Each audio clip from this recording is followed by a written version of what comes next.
आज रोहित वेमुला को गए पूरे 10 साल हो चुके हैं, लेकिन क्या रोहित का सवाल खत्म हो गया है? नहीं, वो सवाल आज भी हमारे सीने में धड़क रहा है। क्या इस देश में सपने देखने का हक सबको बराबर है? रोहित वेमुला एक छात्र था।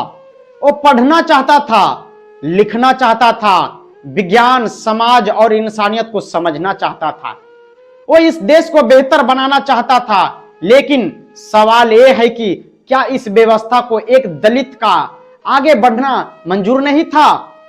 संस्थागत जातिबद्ध सामाजिक बहिष्कार, रोज रोज की बेइज्जती, औकात दिखाने वाली भाषा और अमानवीय व्यवहार, यही वो जहर था जिसने एक होनहार युवा को अकेलेपन के उस मुकाम तक पहुंचा दिया जहां उसकी गरिमा छीन ली गई।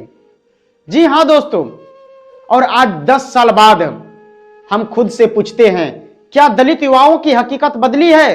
कैंपस में वही तिरस्कार, हॉस्टल में वही अलगाव, क्लासरूम में वही कमतार समझना और कभी कभी वही हिंसा, वही मौत। क्योंकि जाति आज भी इस देश का सबसे बड़ा एडमिशन फॉर्म बनी हुई है। इसी संदर्भ में कांग्रेस नेता राहुल गांधी अपने ट्विटर हैंडल पर लिखते हैं कि रोहित वेमुला को गए 10 साल हो गए हैं, लेकिन उनका सवाल आज भी हमारे सीने में धड़कता है। राहुल गांधी लिखते हैं कि रोहित सिर्फ एक छात्र नहीं था, वो एक सपना था, एक ऐसा सपना जो पढ़ाई और बराबरी पर विश्वास करता था। वो साफ तौर पर लिखते हैं कि संस्थागत, जातिगत और सामाजिक बहिष्कार ने रोहित से उसकी गरिमा, जिंदगी छीन ली। राहुल गांधी यह भी किसी एक व्यक्ति का नाम नहीं लेते, लेकिन व्यवस्था पर सवाल उठाते हैं।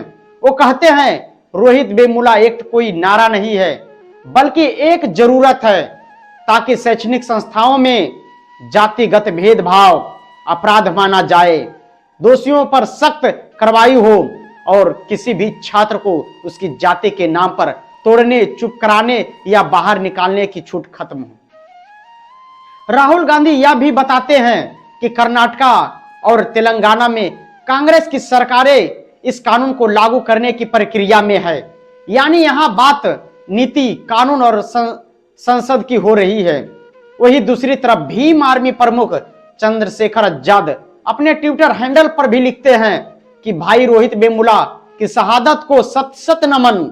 चंद्रशेखर आजाद कहते हैं कि रोहित का सुसाइड नोट सिर्फ एक पत्र नहीं था, बल्कि जातिगत भेदभाव के खिलाफ लड़ रहे लाखों युवाओं की आवाज था। यह भाषा बदल जाती है। यहां रोहित को नीति नहीं, बल्कि आंदोलन की ताकत के रूप में देखा जाता है। वो कहते हैं आपकी शहादत ने हमें अन्याय के खिलाफ खड़े होने की ताकत दी। आप हमारे दिलों में हमेशा जिंदा रहेंगे।